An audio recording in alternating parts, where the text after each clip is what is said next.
সহযোদ্ধা আজকের এই চ্যালেঞ্জ নেওয়ার মার্ক্সবাদী কমিউনিস্ট পার্টি সিপিআইএম এর যে জনসভার সভাপতি কমরেড জীবেশ সরকার, পার্টির পলিট ব্যুরো সদস্য এবং পশ্চিমবঙ্গের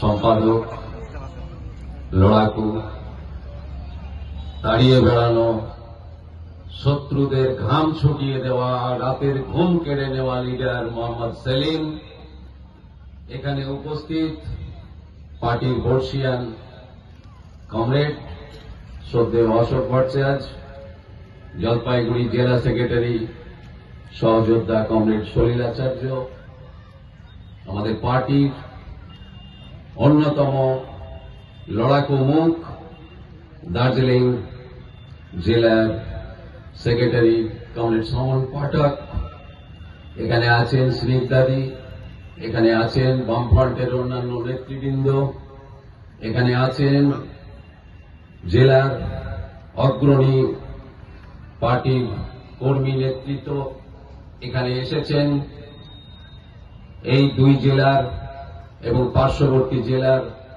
বিভিন্ন আগ্রহী कॉमरेड।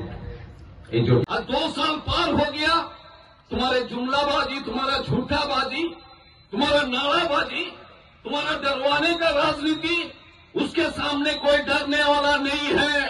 वो जैसा तैयार है, बंगाल भी तैयार है। संदेश खाली में अगर तृणमूल को कुटाया तो उत्तर बंगाल से लेकर दक्षिण बंगाल तुम बीजेपी को भी कुटा के दिखाएंगे कैसे हम देश को बचा सकते हैं। इसी लड़ाई में আসুন, মনে সাহস নিয়ে এই পশ্চিমবঙ্গের মাটিতে বিজেপি, তৃণমূল যারা একে অপরের সাথে গলাগলি করে পশ্চিমবঙ্গের মানুষকে ধর্মের ভয়, সাম্প্রদায়িক দাঙ্গার ভয়, জেলে যাওয়ার ভয় দেখিয়ে চুপ করিয়ে রাখার চেষ্টা করছে, তাকে চুপ করাই অষ্টাদশ লোকসভা নির্বাচন থেকে ভারতবর্ষের বুকে নূতন রাজনীতি 142 কোটি মানুষের নূতন স্বপ্নকে আমরা জাগরিত করি, যেখানে কোনো মণিপুর থাকবে না, কোনো সন্দেশখালী থাকবে না, কোনো হাতরাস থাকবে না, যেখানে অশিক্ষা ড্রপ আউট থাকবে না, যেখানে কর্মহীনতা থাকবে না, চাষির ফসলের দাম না পাওয়ার হাহাকার থাকবে না। ইনকলাব জিন্দাবাদ। হয়েছে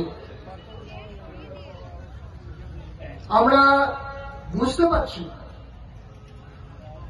যে আমাদের বুথে বুথে কাজটা করতে হবে, নামতে হবে নিচে, ওপরে ভোট হবে না, কলকাতার ব্রিগেডে ভোট হবে না, ভোট হবে বুথে।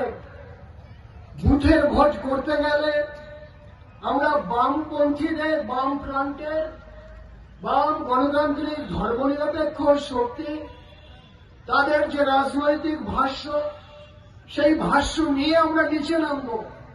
তারই অংশ হিসেবে অর্থাৎ পশ্চিমবাংলার জনগণের মনের কথা, তার প্রতিধ্বনি আমরা শুনব আজকের প্রধান বক্তার আলোচনার মধ্যে। কি ঠিক আছে তো?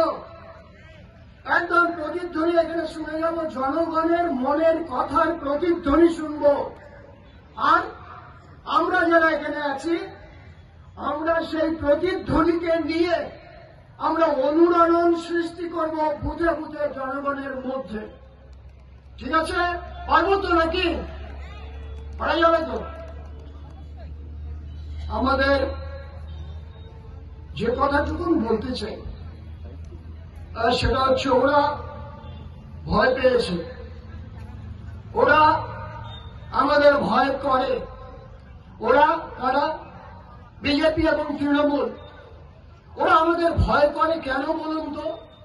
কেন ভয় করে? ভয় করে এই কারণেই, টানা লড়াই আন্দোলনের মধ্যে আমরা আছি। আমাদের ছাত্ররা শিক্ষা প্রতিষ্ঠান ধরে ধরে লড়ছেন, যুবরা গোটা রাজ্য তোলপাড় করে দিলেন। প্রায় 2 মাস ধরে তারা গোটা পশ্চিমবাংলার রাজনীতিতে নতুন একটা বার্তা দিলেন।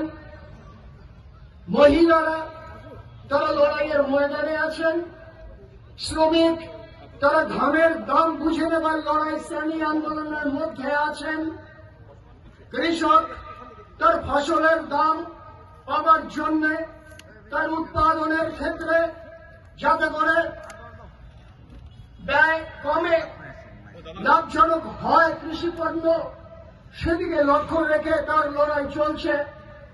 আমাদের ক্ষেত মজুর সেই অংশের মানুষ তারা চরম দারিদ্র্যের মধ্যে বসবাস করেন, সেই অংশের মানুষের লড়াইয়ের বার্তা নিয়ে তারা লড়াইয়ের মধ্যেই আমরা আছি, আন্দোলন সংগ্রামের মধ্যে আছি। কলে কারখানায়, খেতে খামারে, অফিসে আদালতে, শিক্ষা প্রতিষ্ঠানে, সংস্কৃতির জগতে লড়াই কোনো শেষ নেই। লড়াই শুরু হয়েছে, লাগাতার লড়াই চলছে। আর আমাদের এই লড়াই যত চলবে ওরা আমাদের তত বেশি ভয় পাবে।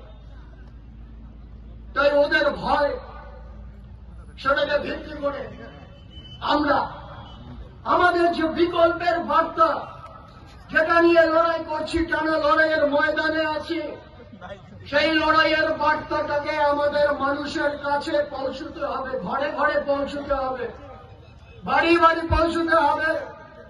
যারা এখানে বসে আছি তাদের এই কাজ আমরা যাতে ঠিকভাবে করতে পারি, সেই জন্যই আমাদের আজকের এই ছোট্ট জনসভা। ছোট্ট বলছি কেন, অনেক বড় জনসভা করতে পারতাম, পেছনের অংশটাকে নিয়ে আরো বড় মাঠ হতে পারত। এই মাঠে মোহাম্মদপুরের মানুষের জানা আছে, জলপাইগুড়ি জেলার কমরেডরা জানেন। আমাদের এই সভার মতন আরো সভা আমরা করব। আজকে 9 তারিখ শুনলেন, সভার সভাপতি ঘোষণা করলেন আমাদের আরো সভা গোটা রাজ্য জুড়ে চলছে। আগামী পরশুদিন, আজকে যেমন শিলিগুড়ি এবং জলপাইগুড়ি মিলে, দার্জিলিং জেলা এবং জলপাইগুড়ি জেলা মিলে এখানে মিলিত হয়েছি, আমরা ভোটের কর্মীরা মিলিত হয়েছি। আমরা মনে করি যে আগামী 11 তারিখেও মেখলিগঞ্জে ওখানেও একটা জনসমাবেশ হবে, বড় সভা ওখানেও হবে। সেইখানটাতেও আমরা দুটো জেলাকে এক জায়গায় করে ওখানেও করবার চেষ্টা করছি। 11 তারিখের প্রধান বক্তা কমরেড মীনাক্ষী, আমরা সেই সভাটাকেও জলপাইগুড়ি জেলার কমরেডরা তাদের ওপরে যে দায়িত্ব বর্তেছে, 2 জেলার মিটিং থেকে একসাথে বসে আলাপ আলোচনার মধ্য দিয়ে আমরা সেই দায়িত্ব পালন করতে চাইছি। লড়াই তো লড়তে হবে, লড়াইটা ভালো করে লড়তে হবে, বুঝিয়ে দিতে হবে এটা বাংলা, এটা পশ্চিমবঙ্গ। পশ্চিমবঙ্গের মানুষ গোটা দেশকে আলো দেখাতে চায়। শ্রেণী আন্দোলন, গণ আন্দোলনের একটা পীঠস্থল হচ্ছে পশ্চিমবঙ্গ।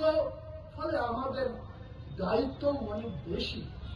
সেই দায়িত্বের কথা মাথায় রেখে আমাদের আগামী দিনের দিকে ক্রমশ এগিয়ে যেতে হবে। আমি আর কথা বাড়াতে চাইছি না। আমি চাইব আমরা সবাই মিলে যাতে করে নেমে ভালো করে নির্বাচনটাকে আমরা করতে পারি। পরিষ্কার কথা বুঝে নিন কমরেড সবাই, আশপাশের মানুষ যতদূর মাইকের আওয়াজ যাচ্ছে মানুষের কাছে, সাধারণ মানুষের কাছেও কমিউনিস্ট পার্টির একজন কর্মী হিসেবে এই বার্তাটা দিতে চাই, এই কথাটা বলতে চাই। এবারের যে রাজনৈতিক সংগ্রামে আমরা নেমেছি, এমনি নামিনি। আমাদের ভোটের পার্সেন্টেজ বাড়াবার জন্য আমরা নামিনি, আমরা নেমেছি জয়ের জন্য, জনগণের বিজয় অর্জনের জন্য আমরা এবারের নির্বাচনে আমরা নেমেছি। সেইভাবে লক্ষ্য রেখে আমরা আমাদের দায়িত্ব যাতে পালন করতে পারি সেই দিকে সবাই লক্ষ্য রাখবো। আমরা আমাদের পরিশ্রম ইত্যাদির মধ্য দিয়ে মানুষের সহযোগিতা, মানুষের সমর্থন নিয়ে আমরা সেই দিকে এগোবো। এইটুকুন কথা বলে আপনাদের সবাইকে নমস্কার, অভিনন্দন, সালাম জানিয়ে কথা শেষ করছি। ধন্যবাদ।